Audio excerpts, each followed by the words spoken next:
My name's Ann Wells, and I'm on the launch conference committee, and I am excited to welcome you all here to one of our last sessions of the day. And we have two presenters. The first presentation will be a case study in ethical description, Improving the Library of Congress Subject Headings by Michelle Cronquist of UNC-Chapel Hill, and that'll be followed by Jessica Janecki with Cataloging in the Time of COVID-19, the Pros and Cons of Remote Technical Services Work. And being a technical services person, I'm really excited to hear what they have to say today. And I have a few just logistical things to cover before we get started. So we are recording this session. And as you'll see, there's some live transcripts happening on the bottom of the screen. You can manage that on your own end if you want to see that or not. And if you have any questions, go ahead and put those in the chat and we'll get to those as we can. I think the plan right now is to do all the questions at the end, but we'll see how that shakes out. So I'm going to turn it over to Michelle. All right. Let me know if you're not seeing my slides right now.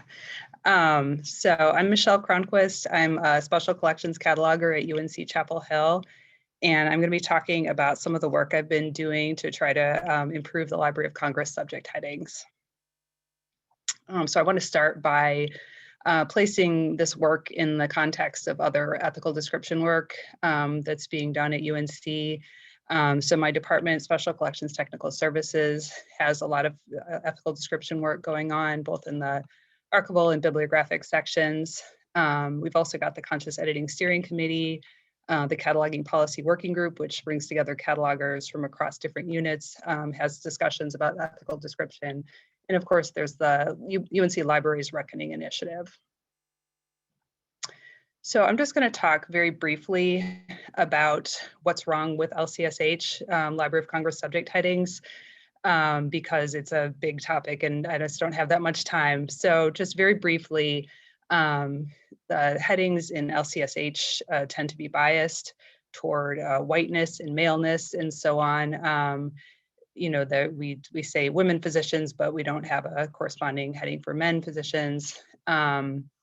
There's outdated and offensive language in Library of Congress subject headings. And then there are concepts that just aren't in the vocabulary at all. So a case study in this is the subject heading illegal aliens, which if you've heard anything about problematic LCSH terms, this is what you've probably heard about. So the subject heading illegal aliens has been established in LCSH for several decades.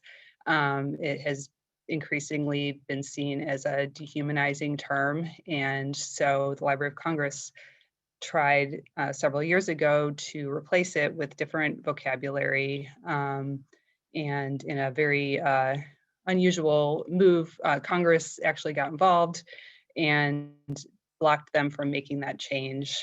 And so today, illegal aliens remains an established LCSH heading. And if you get the chance to see the documentary Change the Subject, which was made about people at Dartmouth who tried to change the subject heading, you can see how the real consequences of this dehumanizing language being used in our catalog records. So the reason that it is important to do this work of improving LCSH is that it's the primary subject vocabulary that's used in our catalog. We want to use language that's respectful, not dehumanizing. And we also, of course, want our users to be able to find concepts in the catalog that they're looking for. So for all those reasons, I've been prioritizing doing this work. So what can we do about problematic LCSH? There's several things we can do. We can propose new subject headings to be added to the vocabulary. We can propose changes to existing subject headings. We can use alternative vocabularies, other thesauri that are used in particular subject areas. in place of LCSH or in addition to LCSH. And we can also change the way that LCSH terms display in our catalog. So I'm not going to be talking about using alternative vocabularies, but I'm going to be talking about some of the work around these other areas. So when we're talking about making changes or proposing changes to LCSH, that is done through the SACO program, which stands for Subject Authority Cooperative Program. And it is a program that's run through the Library of Congress, and UNC is a member of the of SACO, and it allows us to contribute to LCSH. So the way that it works is that we will submit proposals for new and changed headings to the Library of Congress. Staff there will evaluate the proposal and either accept it or reject it. If they do accept it, they might make changes to it, such as choosing a different language than what you proposed. So that brings up one of the big problems with LCSH, which is that the Library of Congress acts as a gatekeeper. We can't, just because we want some subject heading to use in our catalog, that doesn't mean we can get it, because LC it's all subject to their policies. So I just looked through the rejected subject headings from 2020, and these are some of interest that were rejected a lot of times because of Library of Congress policies, and sometimes because they don't think it's a legitimate concept. So that is a big problem with the SACO program. Is it's not up to, a whole bunch of libraries out here might want something, but that doesn't mean we can get it if LC says no. But that said, I've had a lot of success at getting new subject headings added to LCSH, and some success in having headings changed. So I just listed some. These are all ones that I've done in the last several months, just since the pandemic started. And these are just the ones that are sort of social justice related. It's not everything that I've proposed. So I'll just highlight a couple of these, a couple of examples of note. So the top two, prison abolition movements and prison reform, those came out of a suggestion from a research and instructional services staff member who pointed out that that there are a lot of books about prison abolition and prison reform, but there was no subject headings for those concepts, and so we just had to use the more general subject heading of prisons, which meant that it was harder to find those materials. There's of course a lot of books about prisons, and so we're sort of hiding that material along with a lot of more general material. So I worked on proposals for those, and I got those accepted. And also the subject heading for the Wilmington Massacre, that was something that had been established several years ago. At that time, this event was known most commonly as the Wilmington Race Riot, but as it's become better known, people it's become clear that it's not accurate to call it a race riot, and to call it a massacre is more accurate. So this also came from a research and instructional services staff member who asked, because we're talking in our finding aids about in free text fields describing it as a massacre, and then we had the subject heading that was calling it a race riot. So a research and instructional services staff member asked, could that be changed? So I was able to make the case to the Library of Congress and get that changed. I'm also going to talk a little bit about this funnel project that I'm involved in, the African American funnel. So whereas the work I was talking about before is individual work or work being done here at UNC, the purpose of a funnel is to bring together people from different institutions, sometimes people who are at smaller institutions who don't have the don't have the resources to be members on their own of SACO. But also it can bring together people who are involved in a particular subject area, such as this one. So I got involved because of we had a case a couple of years ago where we had images of blackface in some of our archival collections, and we discovered there was no subject heading for blackface. And that ended up being one of the first proposals that the funnel worked on after I got involved with it. So that's been a very valuable way for me to work with other people who have an interest in African American materials and subject access for those. And I just listed some of the subject headings that we've had approved since I've been part of the group. And then finally, I'm going to talk about what if we can't get the LCSH term changed, such as the illegal aliens example that I talked about earlier, where the Library of Congress themselves actually wanted to change it and was not able to. So we, in our local consortium, the Triangle Research Libraries Network, we have a subject remapping program that allows us to change the display of subject headings in our consortial catalog, the TRLN Discovery Catalog. And the way that it works is that the underlying data in the MARC record remains the same, but we change the display so that it displays differently in the TRLN Discovery Catalog. And the reason that works is that the TRLN Discovery Catalog doesn't actually use the MARC record. The MARC data gets transformed into a different data structure before it's displayed. And so at that point, we can change the terms. So suggestions for the remapping program can be made by any staff member at a TRLN library.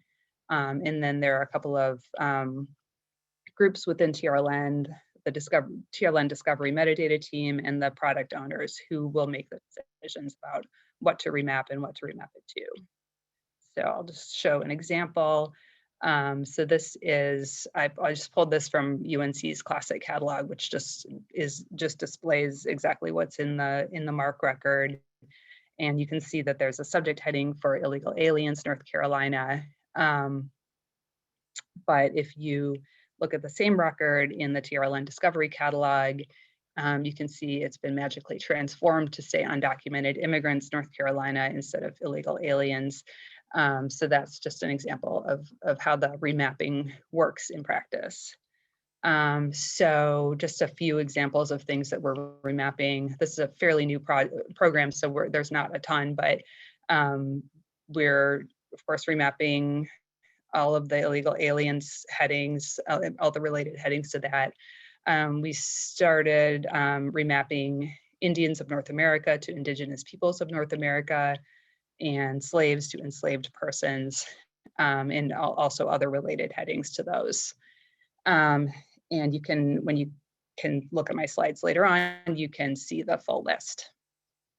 So what I really wanted people to get out of this presentation is to know that you can get involved, especially if you're here at UNC, but even if you're not. If you have any ideas of either problematic subject headings that you would like to see changed, or subject headings that you would like to see exist in the first place, please feel free to email me or talk to any cataloger and let me know what your ideas are, and I'll see what I can do. Or if you talk to another cataloger, they'll talk to the catalogers group, and we will figure out what we might be able to do. Not just problematic language, but concepts that are hard to find in the catalog, because there might be that there could be a new subject heading proposed. And there is a forum where you can submit new remapping suggestions for the TRLN remapping project. And I'll also give a shout out to the Cataloging Lab, which is a crowdsourced platform that if you're outside of UNC and outside of TRLN, you can check that out and see what's going on there. That's another place where people are talking about problematic subject headings. All right, thank you.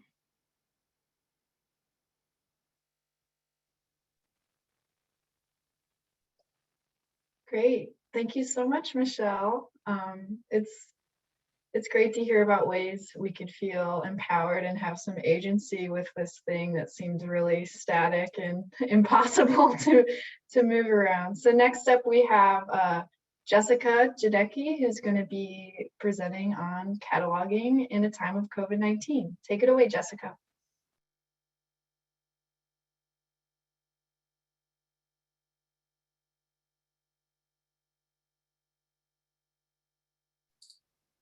Hey everyone, sorry, it took me a minute to unmute myself there.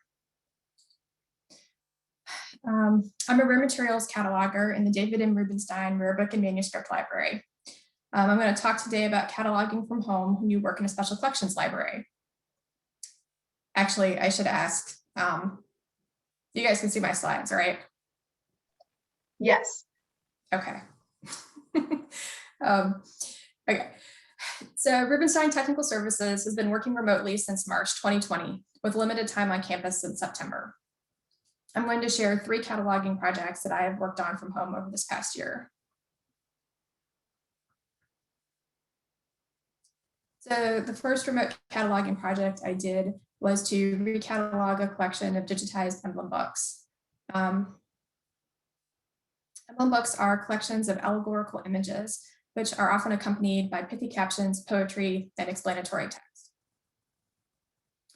The online collection receives high use, but the metadata, which was derived from the catalog records for the physical copies, could be quite poor. The catalog records were brief and sometimes contained serious errors, so the decision was made to recatalog the books. Since the books themselves were all digitized and available through the Internet Archive, I could examine the whole book, much as I would if we were cataloging on site.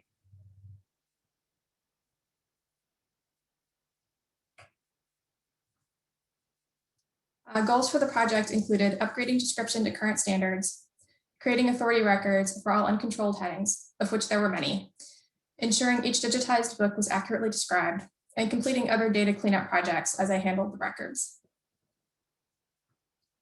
This is one of the more extreme examples of the amount of work I had to do on some of the records, but it's a good illustration of the third goal, ensuring that the metadata accurately describe the item we actually hold. This book was added as a copy 2 to the record for the 1551 Latin edition of Emblematum Liber, with the note, slightly different edition in Latin, not identified, added to the item record. As you can see, this copy lacks the title page. It also lacks the last page, which would have contained the colophon. Thanks to some quality time with the wonderful bibliography by Allison Adams, I was able to confirm that this copy was actually the 1564 Octavo Latin edition and put this item on the correct bibliographic record. This was the first pandemic cataloging project I did, so it was exciting to find that this project could actually be done remotely, as not only were the books digitized, but so were the reference materials I needed. Another pro was that since this was the beginning of the pandemic and we were all casting around for things to do, there was time to do this sort of recataloging and cleanup that you don't normally have. For example, without this record by record cleanup, I would never have found the later edition in Latin and not identified situation, let alone have the time to investigate. And finally, there was a high return on investment as this project overlapped with several other data cleanup projects we were working on at the same time, such as creating authority records for uncontrolled headings in our catalog. Cons included slow internet, as I often needed to examine the entire book, and turning those electronic pages was much slower than flipping through a physical book. Also, digitized reference materials were only available for a limited time through HathiTrust's emergency temporary access service. Most recently, I've been working on cataloging several hundred 20th century biographies of women from the Lisa Unger Baskin collection, which is a collection of over 10,000 volumes, as well as manuscripts and realia that documents women's work and working women. This project began with catalogers working from scans of key pages like title page, verso, last page, etc. However, this was extremely inefficient, and we eventually switched to taking books home. Since we're a special collections library, it's important to point out that no individual book that makes up this sub-collection is particularly rare or expensive. Rather, their value is in their relation to each other, their relation to the larger collection, and in their provenance. So just a little bit about working from home with the physical materials, which I would say was an extremely unusual situation for us that we took materials home. I don't think we've ever done that in the history of the entire time I've been working there. So books were transported in packing boxes, as you can see an example of here. The boxes are barcoded and labeled. The books are barcoded, and we don't put the barcodes on the books, we put them on the acid-free flags, you can see there. And the books and boxes are tracked out and then tracked back in on a quality control spreadsheet. And no food or drink is allowed in the homework area. Before the pandemic hit, we had entered the very long tail of this years-long, extremely high-profile cataloging and processing projects. And we were on target to hit a deadline that the donor had imposed that we have cataloged 90% of the collection. Then obviously the pandemic hit, and no one imagined that we would still be working from home a year later. So there was a strong desire from leadership to wrap this project up, which I think helped inform the decision to take materials home to work with. Cataloging biographies is also a really nice break from the intensive work of some of our other cataloging and data cleanup projects. I also want to stress we're only taking the biographies home. We're not taking anything else home. One of the pros of this project is that it was essentially normal cataloging with the book in hand, so it was much faster than working from scans, even taking into account the checkout and check back in quality control workflow. We also didn't have to worry about missing something not shown on the scans. And the worst con is that I can't eat in my office since I have books there now. I just want to give a quick example of what I meant by not missing anything. Even though these are 20th century biographies, since this is a special collections library, we record physical details about individual books that might be missed by someone quickly scanning just the pieces needed for cataloging or normally needed for cataloging. For example, inscriptions like this one in Watch Me Fly by the author Merle Evers Williams to Lisa Unger Baskin, which is on the half title page, or this bookseller's label in My Lady's Garden, pages from the diary of Sir John Elwyn, which is easy to miss on the inside of the back cover near the spine. Third project I worked on is the American Slavery Documents Collection, which is an artificial collection of documents assembled over the years from various sources, all relating to slavery in the United States. Documents include bills of sale, deeds of gift, wills, and even one arrest warrant. So goals for this project included creating individual MARC catalog records for each document using DCRM and MAS, creating nego authority records for enslaved persons and other people of color named in the documents, updating the metadata for the digital collection from the completed catalog records, and researching the collection to find links between documents. One of the goals of this project was creating name authority records for enslaved persons and other people of color mentioned in the documents. However, there were certain challenges to this, as enslaved persons and even many newly emancipated people did not have last names. For example, we encountered no less than 3 separate Harriets in this collection.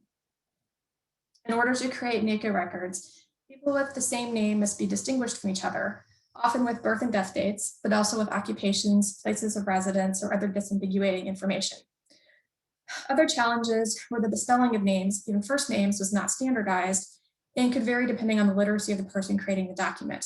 You can see in this example that Jack is spelled with a G, and also that the G is lowercase, making it hard to recognize that it's a name. And then you can also see that name itself is capitalized as a capital N. Solutions to these challenges on the previous slide included mining the documents for information such as ages or estimated ages and places of residence, and comparing documents that might be about the same people. These are some examples of how we have formulated authorized name headings for people who only have first names. In the second example, Margaret was a recently emancipated person, and the document I was working from indicated that she was settling in Georgetown.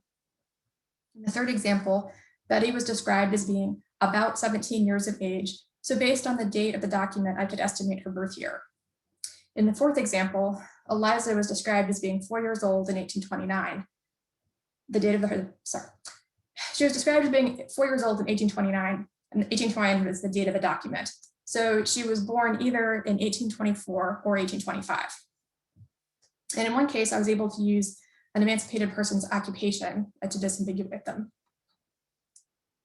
Pros of this project were that this work could easily be done remotely. Their imperative description aligned with institutional strategic goals. Catalogers could work collaboratively together despite working remotely. We've been making use of Microsoft Teams to chat and share images of what we're working on.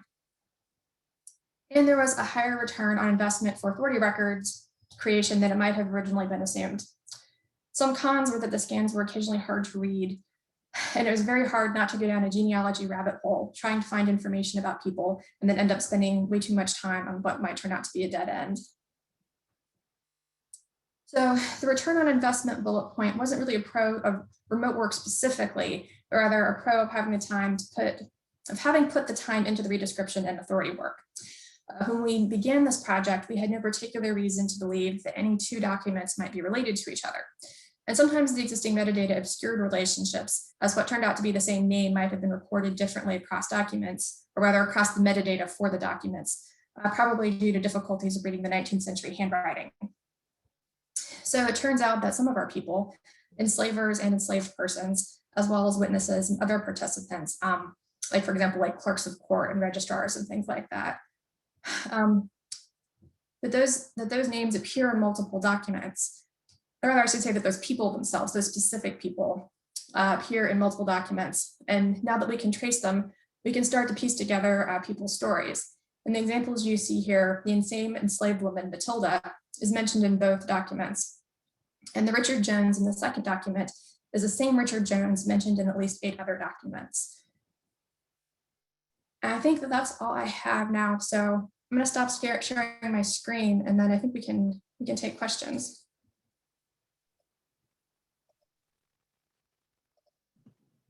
Sounds good. It looks like we have one question in the chat. I'm trying to bring Michelle, here you go, onto the screen. So someone asked, do you have any ideas for how to get database vendors such as EBSCO to make changes to their subject headings? So I'm presuming that one's for Michelle.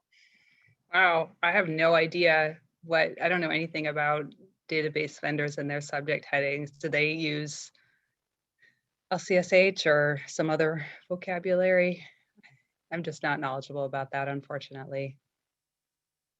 That's okay. Maybe the person who asked could add some more details if they have it. But yeah, if anyone has questions, please add them to the chat. I know a lot of technical services work happens kind of behind the scenes, so it was really nice to hear about what you all have been up to lately. Jessica, I'm wondering kind of about the logistics of like getting a box of stuff and working from home. Like how did that work? It's actually working probably better than you would think. I mean, some of this is also the benefit that like there aren't that many people on campus and we're not working on campus all day. We're coming like once a week or something to work for a few hours to prep materials, to take materials home, or to do things that can only be done on site in a very sort of like limited fashion, because obviously sort of if you give an inch, then suddenly everything becomes like an emergency that has to be done immediately.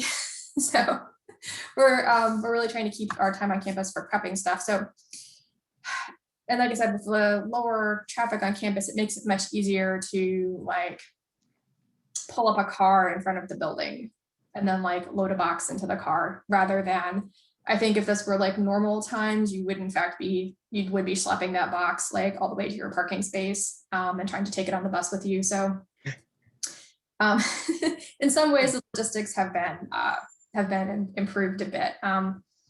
And yeah, then we're basically taking one box at a time, and a box holds between 15 and 25 books depending on their size. And that's actually been, despite all the overhead of that, it's still surprisingly efficient, because of course, like you have a book, a normal book, and it's just so much faster to catalog from the actual materials than trying to page through scans. Yeah, I got flashbacks of clicking through the digital pages and thinking about that with cataloging work sounds very frustrating. Oh, we have another question. Great.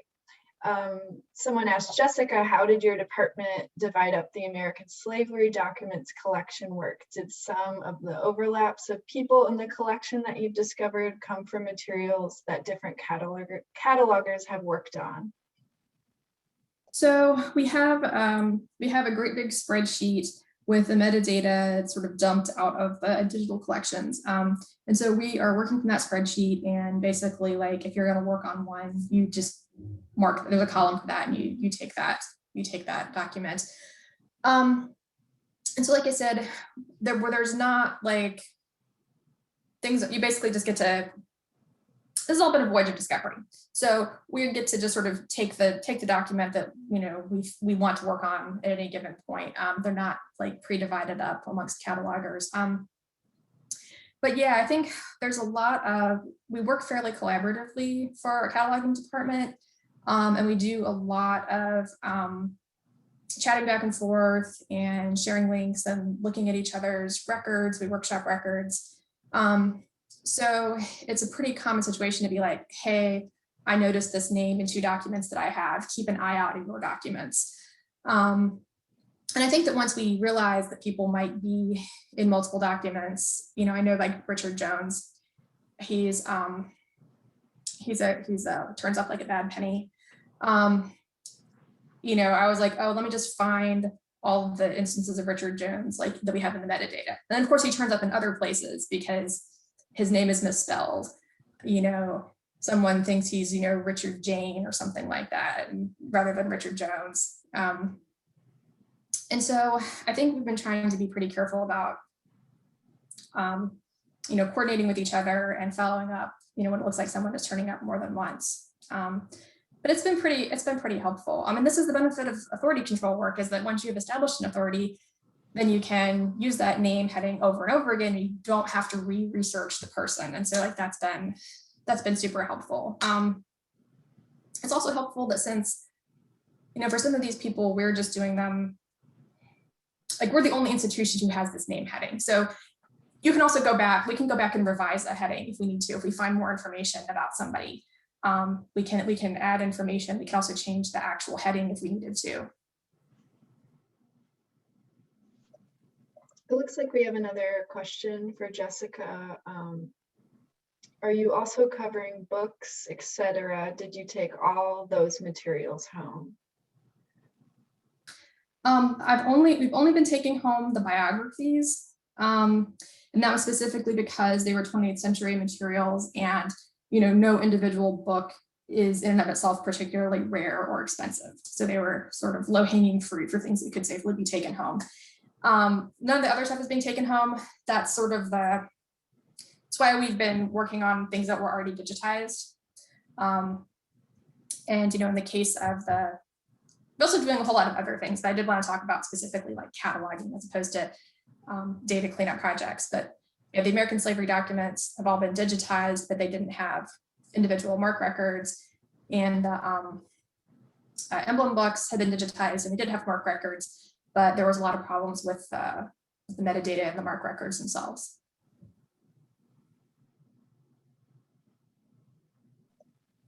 Well, I have a question for Michelle. I was wondering if you could speak about the nego funnel work you spoke of, and just kind of what it's like working collaboratively with folks outside of the UNC system, and also just how, as a group, how you prioritize what you're working on. Right. I mean, I would say that's a work in progress. I left out some things from my presentation that have happened since I started planning the presentation. Like I became the co-coordinator of the funnel. So I have to figure all that stuff out. So, I mean, I think it's mostly just been like, if someone wants to take it on, because usually there's somebody who will do the bulk of the work on a proposal. So if somebody wants to do it, then they do it. So I feel like there was another part of your question that I forgot to answer. but yeah, we're you know, like any group that's sort of unofficial, it's kind of like the time that people have for it kind of ebbs and flows. And so, you know, we'll have, like last year, we just didn't really get much done with the pandemic and everything. It's just, but we're trying to get things going again. Yeah, I guess, Michelle, I have another question for you, which is like a lot of the examples you gave for the remapping on the TRLN discovery layer came about through people working in research and instruction or like public facing roles.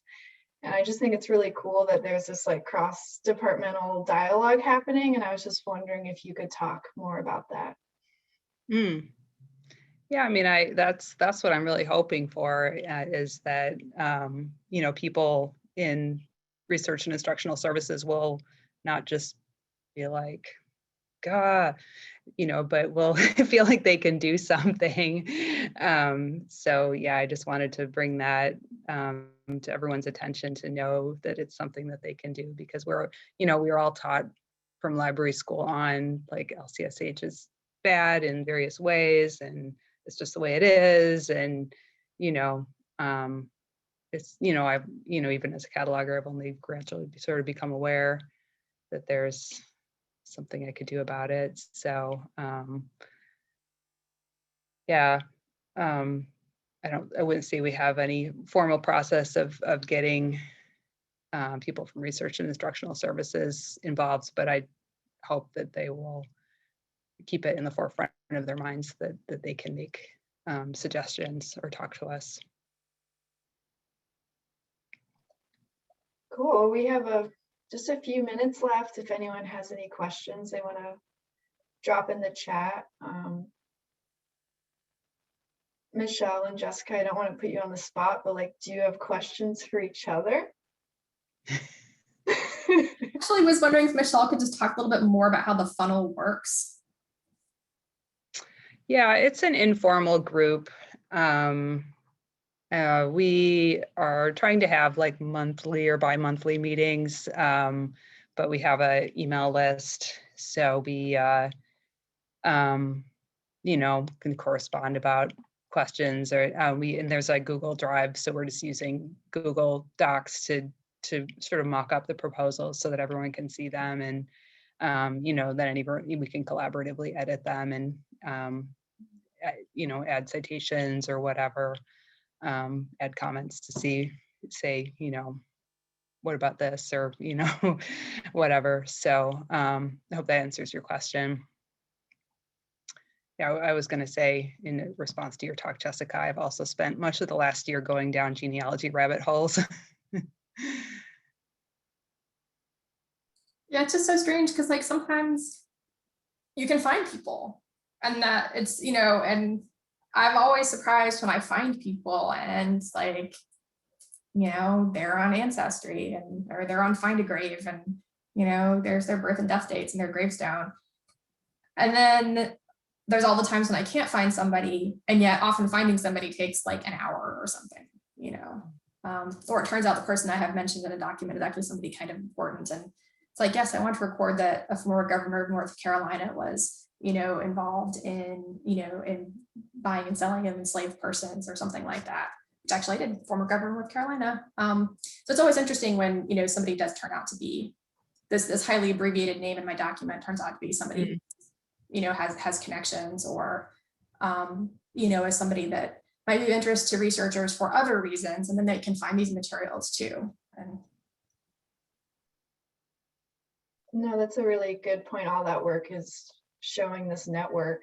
So it's not just the individuals, but a network of people. We have a minute left if anyone has questions. But I just want to say thank you, Jessica and Michelle, for presenting today. And thank you all for being here to the last session of the day. I hope you get to enjoy a little bit of this sunshine that's happening if you're in North Carolina, and see if anything else rolls in. Just a lot of thank yous. Thank you, thank you. Okay, well, I think we'll sign off. Do you all have any last words you'd like to share? Right on. Okay, well, goodbye, everyone. Have a great day. Thanks.